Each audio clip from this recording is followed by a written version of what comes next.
Franchement, si tu es un supporter montpelliérain et que tu es devant cette vidéo, tu as énormément de courage parce que là, on vient d'assister à une décapitation sur place publique. J'espère que si tu es un mineur, j'espère que si tu as 10 ans et que tu es montpelliérain, tes parents, ils t'envoyaient au lit, ils t'envoyaient te reposer pour que tu ne regardes pas ce massacre qu'il y a eu en deuxième mi-temps. Je parle de ce match de débrief entre le PSG et Montpellier. Une victoire du PSG 6-0. Au-delà du score, une masterclass du PSG, une leçon de football. Franchement, il n'y avait rien à dire, il n'y avait rien à faire. Si le PSG joue comme ça toute la saison, il finit cette saison invaincu, avec peut-être pas que des victoires, mais avec franchement des buts incroyables, des buts. Mais franchement, je ne sais même pas par quel mot, par quel adjectif, comment commencer ce débrief.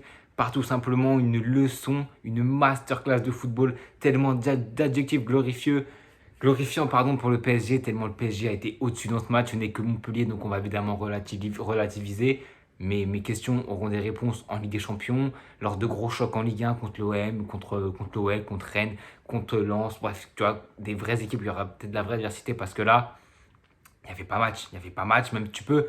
Et là, je suis un petit peu déçu de Montpellier, mais je ne m'attendais pas non plus à ce que Montpellier puisse rivaliser. Pourtant, 5-4-1, ouais, 5-3-2, tu aurais pu te dire que voilà, ça va résister un temps, peut-être 20, 30 minutes, tu vois, et essayer de pousser en contre. Quatrième minute, Barcola, accélération. Mion, le TGV est parti, bip bip. Allez, il a mis. Non, franchement, Barcola s'est énervé. Passe d'essai de Joao Neves au début de l'action sur le côté gauche. Barcola, mais qui trace comme une fusée. Le mec, t'as l'impression qu'il perd le ballon, t'as l'impression qu'il gère mal sa course, qu'il gère mal le ballon. Mais en fait, il est tellement rapide, tellement une accélération incroyable, une pointe de vitesse exceptionnelle. Ça nous rappelle évidemment Mbappé au début de sa carrière. Il va tellement vite que même quand il y a des petites approximations techniques, oui, voilà, sa conduite de balle n'est pas optimale. Il est tellement rapide qu'il comble ça, qu'il comble cette lacune et qu'il vient mettre un pointard dans la tête de Lecomte, enfin dans le poteau de Lecomte, et ça rend le poteau rentrant. 4e minute, bam, le verrou montpelliérain est sauté. Le Barcola, buteur contre le Havre il y a quasiment une semaine, qui avait sonné la révolte côté PSG. Là, il est buteur, premier buteur à la 4e minute contre Montpellier. Et franchement, il a été double buteur avec aussi un peu plus tard, 53e minute, je crois que c'est Dembélé qui fait un super travail, qui l'offre sur un plateau d'argent à Barcola qui finit. Et Barcola, honnêtement, on s'est dit avec du coup le départ d'Mbappé, Barcola aurait une vraie place dans ce poste d'ailier gauche où il pourrait avoir les clés, où il pourrait être libéré. Franchement, de ce qu'on a vu contre le Havre, ce qu'on vient de voir contre Montpellier, honnêtement, ça annonce du très très très très lourd. Déjà 2 buts, déjà 3 buts. L'année dernière en Ligue 1, c'est 4 buts pour lui. Avec beaucoup moins de temps de jeu, il va avoir énormément de temps de jeu. Franchement, on n'est pas sur la scène de la révélation. Une grosse saison de confirmation avec une énorme marge de progression. Il a que 21 ans. Barcola, il s'est déjà fait adopter par les supporters du PSG et c'est normal parce que franchement, c'est un talent, un prospect comme franchement, c'est magnifique. Barcola, moi, c'est un joueur que j'apprécie énormément. Il s'est énormément fait critiquer. Il a un mental d'acier. Il répond sur le terrain et il répond d'une manière exceptionnelle en faisant un début de saison incroyable. Mais si ça serait que lui, bon, tu vois, tu te dis waouh, incroyable. Non, João Neves, nouvelle recrue du Paris Saint-Germain de Benfica pour 50 millions d'euros. 4 passes décisives en 90 minutes de jeu. Il joue un petit peu contre le Havre à la deuxième mi-temps. Et là, il joue sur les sorties à la 60e minute, il me semble. Ou je crois qu'il joue tout le match, je me rappelle, je crois qu'il joue tout le match. Franchement, déjà, c'est 4 passes décisives, c'est déjà magnifique. Alors, c'est vrai que la première passe décisive pour Barcola, c'est une passe de construction où je pense pas qu'à la fin, il se dit que ça fait une passe D, au final, ça en fait une. Par contre, la deuxième passe décisive qu'il fait, et il fait une passe décisive pour le deuxième but de Asensio. C'est le deuxième but d'Asensio, il me semble. Là, c'est une vraie passe décisive, une vraie passe cachée, une vraie passe clé. Et franchement, Joao Neves, c'est avec ballon, sans ballon, l'activité. Mais au-delà de Joao Neves et des individualités, il faut souligner un collectif parisien. Je suis supporter du Paris Saint-Germain à ce moment-là. Là, je suis supporter du PSG. Mais je pense que je lâche une larme tellement je suis heureux de ce que je viens de voir. Là, franchement, on a vu une équipe soudée. On a vu que de très petites défaillances techniques. Mais c'est tellement minime par rapport à l'optimisme qu'on peut se dégager du match avec une défense qui a été solide, en même temps pas assez inquiétée pour moi du côté de Montpellierin. Offensivement, en même temps, tu n'avais pas forcément les clés parce que le PSG n'aime pas avoir la balle. Le PSG, pardon, n'aime pas ne pas avoir la balle. Et on l'a vu directement, dès que le PSG perd la balle, à la City, à l'Arsenal, à la qui tu veux, un pressing de tous les instants, 2, 3, 4, 5 supporters du ballon, à la perte de balle, c'était extraordinaire, c'était du beau football. Et franchement, c'est du football comme on l'aime, et c'est ça, on le doit en activité, de par l'activité des milieux de terrain, Warren, Vitinha, Joao Neves, ils vont se coucher, mais sur leurs deux oreilles, les jambes lessivées, parce qu'ils ont fait un match énergétiquement parlant, avec ballon, sans ballon, l'activité. Mais mon Dieu, j'avais l'impression qu'au milieu de terrain, il y avait un joueur de plus, 2 joueurs de plus. C'était un pressing de tous les instants. C'était franchement, avec ballon, les passes qu'ils arrivent à te trouver, les redoublements, les jeux de position, C'était extraordinaire ce que j'ai vu du PSG, je ne mâche pas mes mots. C'est extraordinaire, franchement. Je serais supporter du PSG, je lâche une larme parce que voilà, tout ce projet de nouvelle ère d'un Mbappé qui t'a servi un peu comme un, comme un poids pardon, à la dernière saison. Maintenant, tu laisses les clés à Barcola. Tu crées une vraie équipe voilà, en intégrant les jeunes avec aussi Pacho qui a fait un assez beau match défensivement, mais il n'a pas eu grand chose à faire. Le peu qu'il lui a fait, il a fait très bien, tout comme Marquinhos, tout comme Donnarumma qui sort deux grosses parades énormes sur sa ligne. Donnarumma, c'est un des meilleurs au monde et il l'a encore prouvé aujourd'hui. Et même au milieu de terrain avec la jeunesse, Vitinha, voilà, Joao Neves et puis Warren qui a été aussi très très bon, qui marque en plus aujourd'hui avec franchement un petit pont sur Doucouré, il me semble. Non, c'est pas sur Koulibaly. Ah, je me rappelle plus de son. Doucouré, je sais plus, je me rappelle plus de son nom exactement. Mais du mec qui à un moment donné, il a traversé Marquinhos Camas, il s'est embrouillé avec Dembélé. Petit pont sur lui et but magnifique sur une passe cachée d'Asensio au début. Je crois que c'est pour Dembélé qui doit la décaler à Warren ou un truc comme ça. En fait, il y a tellement de buts que je ne sais même plus quelles sont les actions exactement. Je sais que Lia a marqué le dernier but sur une belle frappe avec un possessif de Hakimi. Hakimi qui marque aussi, je crois, le cinquième sur un beau service de Nuno Mendes. Sur son côté, le bon renversement de jeu, le plat du pied. Le troisième but, c'est le but de Warren. Et le premier. Ah non, il y a un but de Bar. Il y a tellement de buts, je ne sais même plus les énumérer. Je ne sais même plus qui c'est qui a marqué. Je crois que c'est doublé de Barcola, but de Warren, but de Hakimi, but de Lee. On doit être à 5-6, bref. Au-delà des buts, franchement, je serais plus content si je serais un Parisien du côté collectif que j'ai vu, de l'abattage qu'il y a eu. Offensivement, défensivement, tu peux tellement te réjouir. Alors, ce n'est que Montpellier, évidemment, et comme je l'ai dit, c'est dans les gros chocs qu'on verra ce qu'il y aura. On a vu contre l'Ab, c'était pas forcément la même chose. Hein. Après, voilà, c'est un début de saison. On va pas non plus se fier. On se rappelle sous Galtier, au début de la MSN, il me semble, voilà, ça a mis des 6-1, 5-0. Et au final, quand c'était en Ligue Champion, ça tremblait des jambes, voilà, ça se chiait dessus. Là, franchement, franchement, je suis content de ce que j'ai vu. J'ai aucun amour pour le PSG. Hein. Mais en fait, moi, en tant que fan de football, voir un match comme ça, peu importe l'équipe qui est en face, je ne peux que m'incliner et féliciter le PSG qui en fait un match plein. Même les entrants, que ce soit Désiré Doué, il a été bon, il a essayé de se mettre en jambe, de tirer, de tenter des choses.